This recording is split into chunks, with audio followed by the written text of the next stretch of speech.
Entendes o que estás lendo?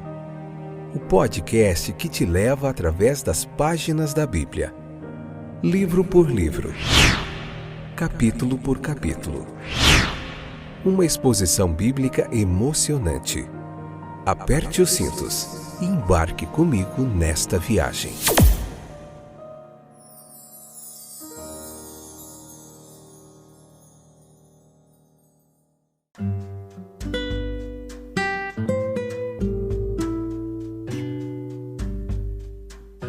Olá, gente boa de Deus, estamos de volta para mais um excepcional episódio do podcast Entendes o que estás lendo. E hoje, Deuteronômio capítulo 22, parte 1, episódio de número 743. Esta é a 9ª temporada, lendo o livro de Deuteronômio capítulo por capítulo. Que bom que você voltou para a gente juntinhos aprender mais um pouquinho da palavra de Deus. Leia lá no livro de Deuteronômio, capítulo 22, e os outros capítulos, escute a nossa explanação e vem para cá, juntinho com a gente, poder meditar no texto bíblico. A gente precisa se encher da palavra de Deus. Conforme nossa mente, nosso coração se enche da palavra de Deus, a boca passa a falar aquilo que o coração está cheio. A palavra de Deus vai influenciar as nossas ações, nosso comportamento, nosso lidar com Deus, com o outro, enfim. As bênçãos são incontáveis. Vamos falar um pouquinho hoje sobre o amor não fingido, capítulo 22, versículo 1 ao 4. O que o mosaísmo, a lei mosaica nos ensinava, o que aprendemos com isso, o que podemos aplicar ainda hoje para as nossas vidas. Veja que os preceitos nesses versículos, eles antecipam razoavelmente o amor cristão ao próximo. Veja que até mesmo o seu comando imperativo de amor aos inimigos, Êxodo capítulo 23, versículo 4 e 5, qualquer que fosse a autoridade que os escribas no tempo de Cristo imaginavam ter para dizer: odiarás o teu inimigo, Mateus 5,43, eles não encontravam no contexto da lei. Mesmo em relação aos que não criam, exceto no sentido em que cada nação deseja a destruição de seus inimigos na guerra, eles não foram ensinados a nutrir sentimentos de amargura e hostilidade. Em Deuteronômio capítulo 23, versículo 6, proíbe buscar o bem-estar de Moabe e Amon. Mas isso não equivale a ódio a esses povos. Deuteronômio capítulo 2, versículo 9, versículo 19. Enquanto o comando para apagar a lembrança de Amaleque de debaixo do céu, em Deuteronômio 25, 19, é como comando para exterminar os cananeus, baseado em circunstâncias especiais, que a gente já viu e a gente pode ver depois em outro capítulo que vai tocar nesse assunto. Veja que deve ser considerado casos excepcionais. Aqueles que expressam horror ao espírito sanguinário do Código Mosaico deveriam estudar os preceitos diante de nós e refletir o quão longe a raça humana está de ter se elevado à altura destes mandamentos. Veja que eles proibiam inimizade, Êxodo 23, 4. O estatuto em Êxodo, ele vai especificar particularmente o boi e o jumento de um inimigo. O inimigo é definido ainda mais, não como alguém a quem odiamos, mas como alguém que nos odeia. Verso 5. No entanto, se seu boi, ou ovelha, ou jumento for visto se extraviando, não devemos nos esconder ou deixar de ajudar, mas devemos trazê-lo de volta para ele. Veja que assim, com todos os bens perdidos, devemos levá-los para casa, guardá-los para ele, ou, se seu jumento cair sob um fardo, devemos ajudá-lo, levantá-lo. Quão natural, meus queridos, é a nossa inclinação e disposição de agir de outra forma. Ninguém sabe que vimos o animal perdido. Nós podemos raciocinar que não somos obrigados a interferir, não é problema meu. Uma alegria secreta. Ou até mesmo ela pode invadir as nossas mentes ao pensar que o inimigo está sendo prejudicado. Mas veja que a lei, ela ensinou o israelita a pensar e agir de forma muito diferente. Deu-lhe a lição de perdoar injúrias, de amar os inimigos, de retribuir com o bem e não com o mal. Por meio da inveja ou de algum outro sentimento perverso, mesmo onde não há inimizade, nós podemos ser tentados a nos alegrar com a diminuição da prosperidade de outro, principalmente daqueles que não vamos muito com a cara, digamos assim. Havia advertências contra a malícia. Esse é um estado de sentimento tão diabólico e ele poderia ser considerado impossível se a experiência do mundo não fornecesse muitas provas de sua existência. Existem naturezas inquestionavelmente maliciosas e rancorosas, que independentemente de qualquer interesse pessoal no assunto, derivam uma gratificação absoluta ao ver o infortúnio tomar conta daqueles ao seu redor. Veja que o mais tênue começo de tal espírito certamente deve ser zelosamente evitado. Havia advertências para que não se retesse secretamente a propriedade ou o bem de alguém, de outro. O que for encontrado não deveria ser apropriado, não deveria ser escondido. Veja que, embora ele seja um inimigo, seus bens devem ser fielmente devolvidos a ele. E essa, novamente, meus queridos, é uma forma de virtude que somente a força de um princípio moral, ela permitirá que alguém sempre pratique. Nós temos aqui instruções expressas dadas como deveriam ter feito dos israelitas um povo muito próximo. A descoberta de bois, ovelhas, jumentos, vestimentas perdidas é aqui feita para carregar consigo a obrigação da bondade fraternal. Os animais ou propriedade perdida, elas deveriam ser devolvidos ao dono. Se ele for conhecido, ou mantidos até que ele se faça conhecido. É a lei do amor, na prática.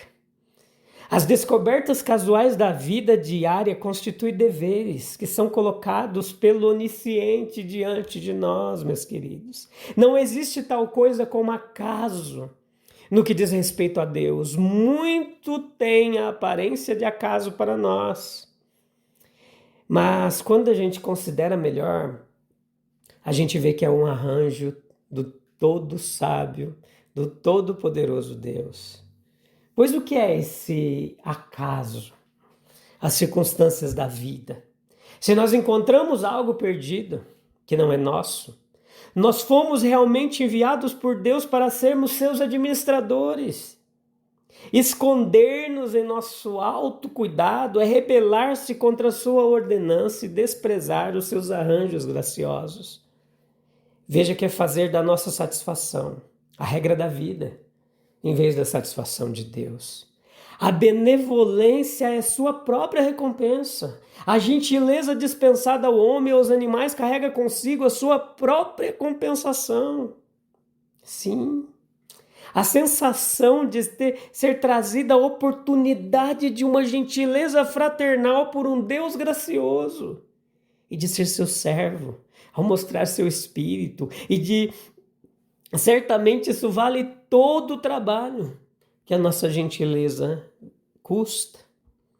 De modo que, mesmo supondo que os destinatários de nossa gentileza fossem ingratos, a gentileza ainda valeria a pena ser feita por si só. Mas então, a gratidão não é algo tão raro quanto as pessoas suportariam. Ela é entendida frequentemente quando não expressa de forma muito eloquente. Às vezes ela é profunda demais para ser proferida. E pensar que nos tornamos credores de nossos semelhantes de modo a merecer sua gratidão. Isso é realmente satisfação. Se tivermos alguma sabedoria, portanto, nós cultivaremos com alegria a bondade fraternal aqui ensinada no texto, pois a vida se torna por ela mais abençoada e mais nobre. Em um estado saudável, as nossas almas devem transbordar de amor, de modo que todo semelhante deve ser considerado um irmão. Se a estima não for correspondida a princípio, a nossa gentileza suavizará sua aspereza e o tornará uma pessoa melhor. A longo prazo, gentileza produzirá gentileza. As nossas posses terrenas, elas têm muitas desvantagens, estão sempre sujeitas a danos, a serem perdidas, extraviadas, roubadas. E essa insegurança é uma indicação de sua inferioridade dentro de sua temporalidade. As posses da alma, saber, sabedoria, retidão, fé, amor, paciência, elas são inalienáveis. As coisas invisíveis, elas são eternas.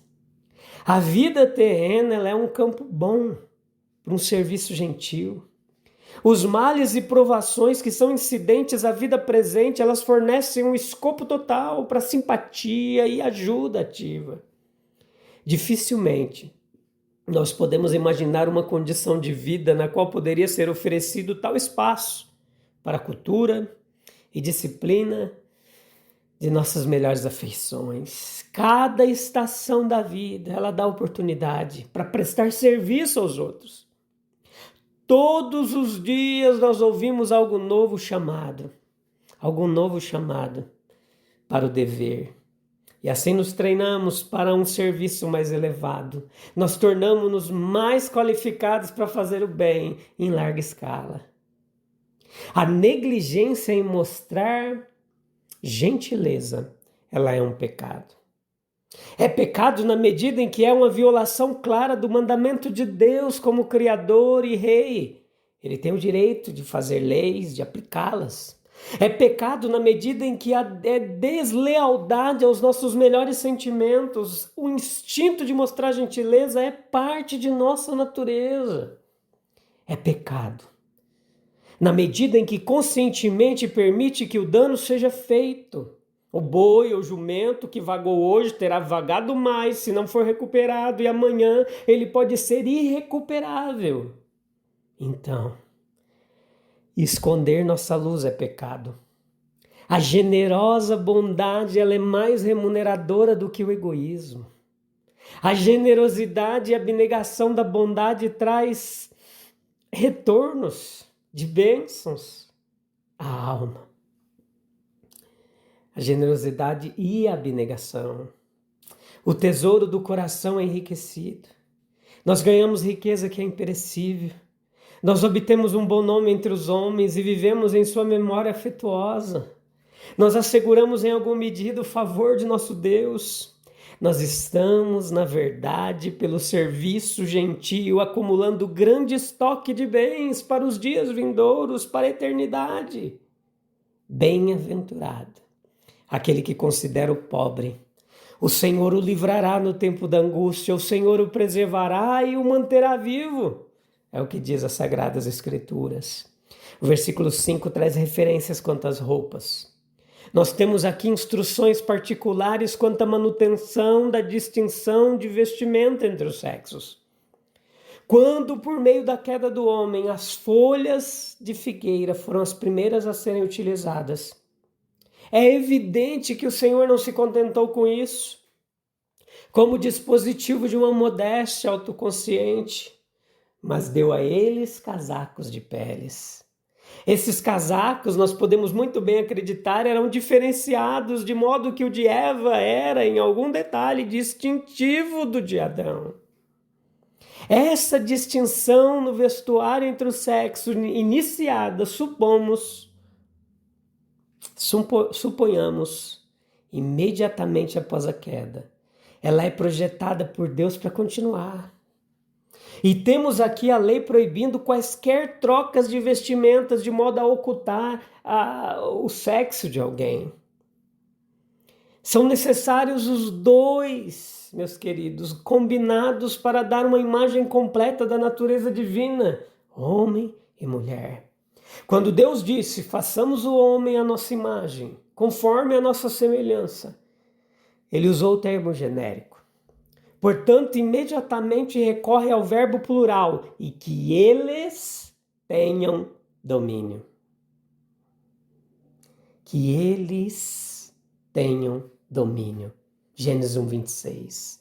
A ideia é que é preciso a fêmea e o macho para completar a imagem divina. Há um elemento maternal, bem como um paterno e um filial na natureza divina. Leia lá Isaías 49:15, Salmo 103:13, João 8:29. Se então nós descobrirmos que as distinções sexuais, elas são apenas o reflexo de elementos na natureza divina, então uma verdadeira glória, ela é lançada ao redor de cada um.